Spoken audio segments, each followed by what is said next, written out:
penjelasannya yaitu pengertian dan prinsip termodinamika, sistem termodinamika, hukum termodinamika, kemudian proses termodinamika, jenis siklus termodinamika, jenis entropinya, rumus termodinamika, dan penerapan dalam kehidupan. Pengertian termodinamika. Termodinamika berasal dari bahasa Yunani yaitu termos yang berarti panas dan dinamik yang berarti perubahan. Secara umum, termodinamika merupakan ilmu yang menggambarkan usaha untuk mengubah kalor atau perpindahan energi yang disebabkan perbedaan suhu menjadi energi serta sifat-sifat selanjutnya. Termodinamika ini berhubungan erat dengan fisika energi, panas, kerja, entropi, kespontanan proses, dan mekanika statik. Prinsip termodinamika. Prinsip termodinamika sebenarnya merupakan hal alami yang terjadi dalam kehidupan sehari-hari. Dengan berkembangnya iptek, penerapan prinsip-prinsip termodinamika meliputi mekanika panas dan kalkulus diferensial. Ada 3 langkah penyelesaian termodinamika yang harus berpijak pada kaidah termodinamika, yaitu formulasi problem ke dalam bentuk termodinamika, evaluasi sifat dan fungsi termodinamika, serta penyelesaian problem termodinamika. Sistem termodinamika. Yang pertama yaitu sistem terbuka atau sistem yang mengakibatkan pertukaran energi dan benda dengan lingkungannya. Yang kedua yaitu sistem tertutup atau sistem yang mengakibatkan pertukaran energi namun tidak terjadi pertukaran zat. Yang ketiga adalah sistem terisolasi atau sistem yang tidak mengakibatkan pertukaran panas, zat, ataupun kerja dengan lingkungannya. Hukum termodinamika. Hukum termodinamika ada 4. Yang pertama ada hukum awal atau nol termodinamika yang menyatakan jika dua sistem berada dalam keadaan setimbang dengan sistem ketiga, maka mereka akan berada dalam keadaan setimbang satu sama lain. Yang kedua ada hukum ke-1 termodinamika yang menyatakan bahwa energi tidak dapat diciptakan maupun dimusnahkan, melainkan hanya dapat diubah bentuknya saja. Rumusnya yaitu Q sama dengan W plus delta U. Dalam rumus ini perlu diperhatikan aturan positif dan negatif. Yang ketiga ada hukum kedua termodinamika yang menyatakan bahwa kalor mengalir secara spontan dari benda bersuhu tinggi ke benda bersuhu rendah dan tidak mengalir secara spontan apabila dalam arah kebalikannya. Yang keempat ada hukum ketiga termodinamika yang berbunyi suatu sistem yang mencapai temperatur nol absolut, semua prosesnya akan berhenti dan entropi sistem akan mendekati nilai minimum. Nah, di sini saya akan menjelaskan materi proses termodinamika. Apa sih proses termodinamika itu? Proses termodinamika adalah proses yang dialami oleh suatu sistem yang melibatkan perubahan energi akibat dari perubahan tekanan, perubahan volume, temperatur, atau perpindahan kalor. Pada proses termodinamika ini terdapat 4 proses. Yang pertama adalah proses isokorik. Proses isokorik adalah proses perubahan termodinamika yang terjadi pada volume yang tetap. Yang kedua adalah isobarik. Isobarik adalah proses termodinamika yang terjadi pada tekanan yang tetap. Yang ketiga adalah isotermal. Adalah proses perubahan termodinamika yang terjadi dalam keadaan suhu yang tetap.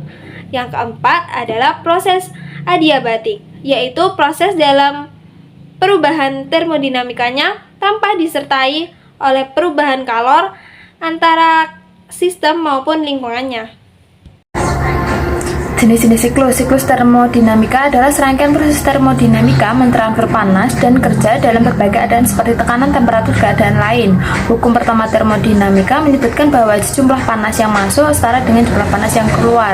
Proses alami yang berulang-ulang menjadikan proses berlanjut, membuat siklus ini sebagai konsep penting dalam termodinamika. Secara umum, siklus bisa dibedakan menjadi 2, yaitu siklus mesin panas atau sering disebut dengan siklus daya. Siklus daya melibatkan perpindahan panas dari dan keluar sistem sehingga menghasilkan kerja Watt. Yang kedua, siklus pompa panas atau siklus refrigerasi, suatu kerja yang dimasukkan ke dalam sistem sehingga perbedaan panas terjadi.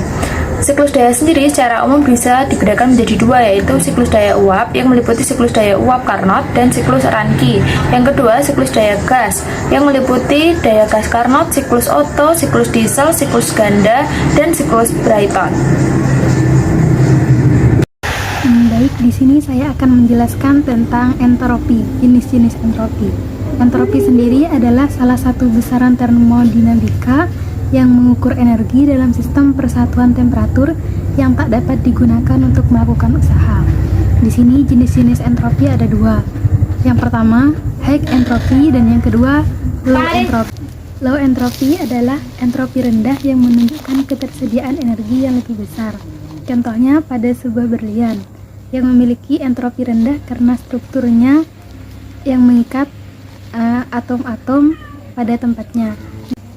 High entropy adalah entropi tinggi yang akan menunjukkan lebih sedikit energi yang berguna untuk bekerja dalam satu sistem. Misalnya pada sebuah es batu. Ketika es batu mencair dan menjadi air, molekulnya tidak beratur dalam susunan acak yang bertentangan dengan struktur.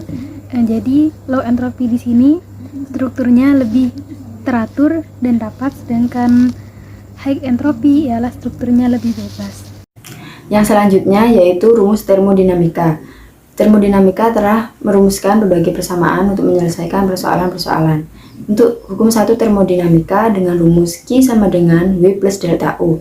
Dengan Q merupakan kalor atau panas yang diterima dengan satuan Joule, dan W merupakan energi atau usaha dengan satuan Joule, delta U merupakan perubahan energi yang terjadi dengan satuan Joule. Nah, selanjutnya yaitu isotermik dengan rumus W sama dengan nRT ln V2 per V1, dengan N merupakan molaritas larutan, R merupakan tetapan gas, dan T suhu. Sedangkan V2 bagi V1 merupakan volume larutan. Untuk rumus yang terakhir yaitu adiabatik dengan rumus W sama dengan negatif 3/2 dikali N dikali R dikali delta T. Dalam kehidupan sehari-hari, kita dapat menemukan penerapan hukum termodinamika. Yang pertama, hukum nol termodinamika, yaitu saat kita membuat air hangat untuk mandi. Pada proses ini, kita mencampurkan air panas dengan air dingin. Dengan begitu, kalor akan berpindah ke air dingin. Yang kedua, hukum 1 termodinamika, yaitu saat pembuatan popcorn. Popcorn di sini dipengaruhi oleh suhu, tekanan, dan volume. Popcorn tersebut dapat memuai. Yang ketiga, hukum 2 termodinamika, yaitu sebuah benda jatuh dari atas ke bawah. Pada proses ini, energi kinetik akan berubah menjadi energi panas atau kalor, dan sebagian kecil akan menjadi energi bumi. Yang terakhir, hukum 3 termodinamika, yaitu pada sebuah logam bisa menjadi superkonduktor pada saat meskipun pada suhu yang sangat rendah.